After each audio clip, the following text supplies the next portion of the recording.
এখন সুজিতবাবু বলুন বা অন্য যারা বলুন, তারা সকলেই দুর্নীতির সঙ্গে এত নিবিড়ভাবে যুক্ত, তাই সুজিতবাবুর যে উৎসব অনুষ্ঠান, আমি তো পুজো টুজো বলি না, মানে পুজো নয়, উৎসব অনুষ্ঠান, সেটা মমতা দেবীর দুর্নীতির ছোঁয়া ছাড়া উদ্বোধন হয় না। তাহলে বুঝতে পারছেন যে সুজিতবাবুর দুর্নীতির গভীরতা কতটা দূর।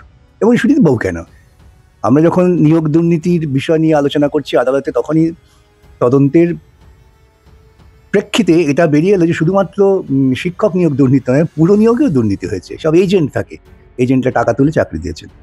তো সেক্ষেত্রে সুজিতবাবু যে অন্যতম যোগ্যতম কর্ণধার মমতার, তো তিনি দুর্নীতির সঙ্গে যুক্ত থাকবেন না এটা ভাবা যায় নাকি? এখন ইডি কখন তাকে তদন্তে ডাকবেন, কখন ডাকবেন না, সেটা তো পিসিমণি আর দিদিমণি ঠিক করেন, দাদামণি, পিসিমণি আর দাদামণি যৌথভাবে ঠিক করেন কখন কি করবেন। আমাদের কাজ, আমরা ক্ষুদ্র পরিসরে আইনের অঙ্গনে আদালতকে দিয়ে বাধ্য করাই তদন্ত শুরু করতে। এখন আদালত তো বা আমরা তো গিয়ে মাঝে মাঝে তদন্ত করবো না, আইন সেই অধিকার আমাদের দেয়নি। দিলে পরে আমরা তদন্ত করে তথ্য অনেক আগেই বার করে দিতাম। তো যাই হোক, ইডি এখন ঘুমোচ্ছে জাগছে, ঘুমোচ্ছে জাগছে, জেগে জেগে করতে করতে আজকে একটা তারা সূত্র বার করেছেন, তথ্য কিছু উদ্ঘাটন করেছেন। কিন্তু 1 বছর আগে সুজিতবাবুর ওখানে হানা দিয়েছেন, আবার 1 বছর পরে হানা দিচ্ছেন। এই 1 বছরে কি ইডি মনে করেন সুজিতবাবুরা সমস্ত তথ্য জমিয়ে রেখেছিলেন ওদের জন্যে? সুজিতবাবুরা অত বোকা নন, ওরা যা তথ্য লোপাট করার করেছেন।